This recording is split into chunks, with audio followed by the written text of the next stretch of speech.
करें।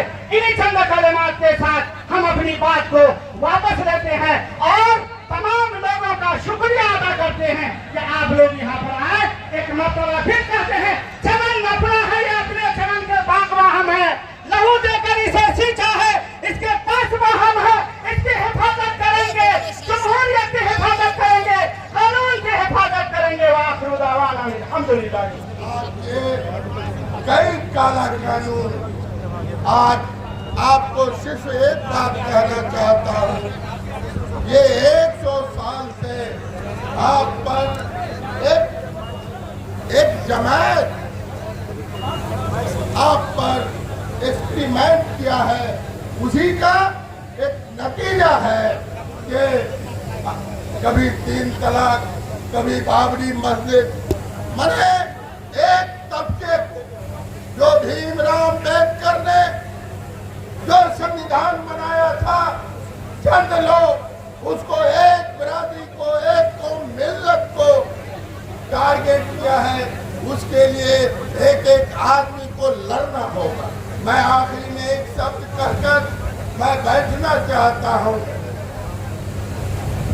कि आप आज अज़्म करें, इरादा करें और इस गूंगी बहरी जो भारत में बैठी हुई सरकार है, वो उसको उखाड़ के फेंकना होगा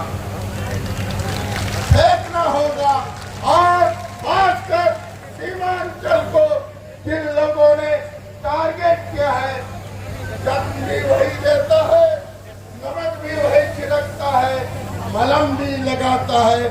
सियासत जब तक नहीं करोगे, इसी तरह तुमको बार बार तुम्हारे पर अंकुश लगाने का काम करेगा। जिंदा कौम 5 साल इंतजार नहीं करता। बहुत बहुत शुक्रिया। अब मैं यहाँ की अकबर के साथ संदीप सौरभ साहब को, जो MLA है CPIM के, उनसे गुजारिश करूंगा कि 1 मिनट में कानून के विरोध में एक जगह एकत्र हुए हैं।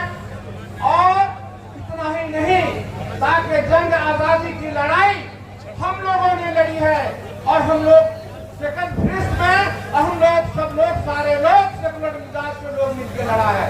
आज हमें ये हुकूमत किसी नजर से देखती है।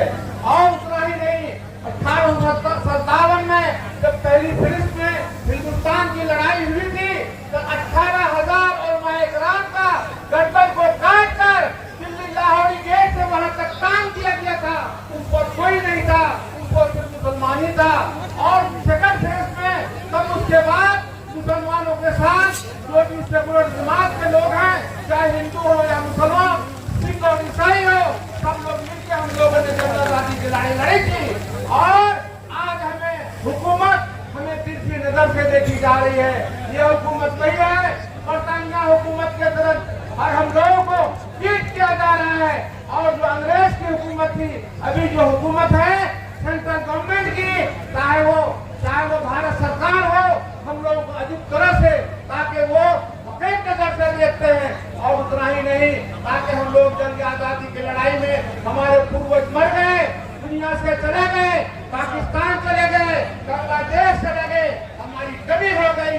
आज हमारी कमी नहीं होती। सेकुलर मिजाज के जो भी लोग हैं, हम लोग एकजुट होकर के यहाँ के बर्चस्प बने रहते।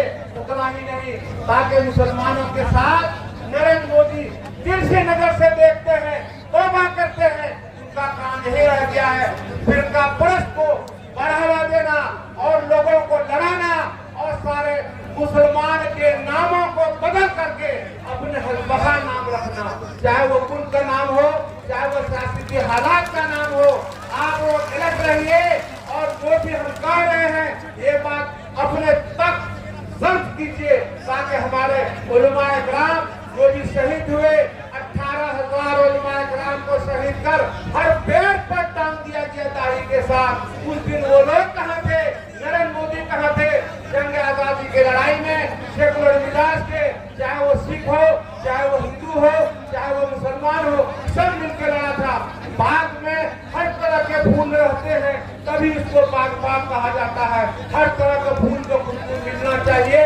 उतना ही नरेंद्र मोदी, तुम सुनो, मैं तुम्हें कह रहा हूँ, इस हुकूमत को, तुम अपने आप को काला कानून को वापस लो, काला कानून को वापस लो।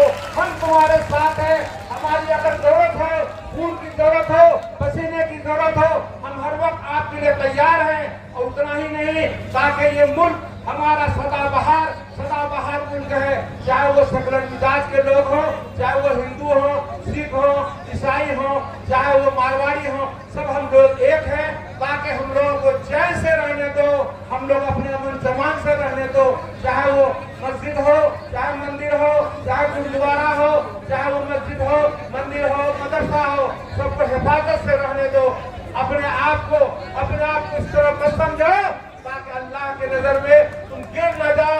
अल्लाह सबको बड़ा है और हम लोग इस छत के नीचे हैं, आसमान के नीचे हैं। ऐ मुसलमानों, ताकि तुम्हारे हिफाजत का मालिक ऊपर अल्लाह ताला है। तुम इसके लिए तुम कुछ नहीं हो और तुम्हें फानी कर दिया जाएगा। इतना ही हमारा काफी टाइम हम ले चुके हैं, इसलिए साहब के दोबारा आजाद के मैं रहा हूँ। मैं अपनी बात को वापस देता हूँ। अस्सलाम वालेकुम रहमतुल्लाहि व बरकातहू। मेरा नाम आबिदुर रहमान अरैया विभाग कोट है। मैं सदर मोहतरम से गुजारिश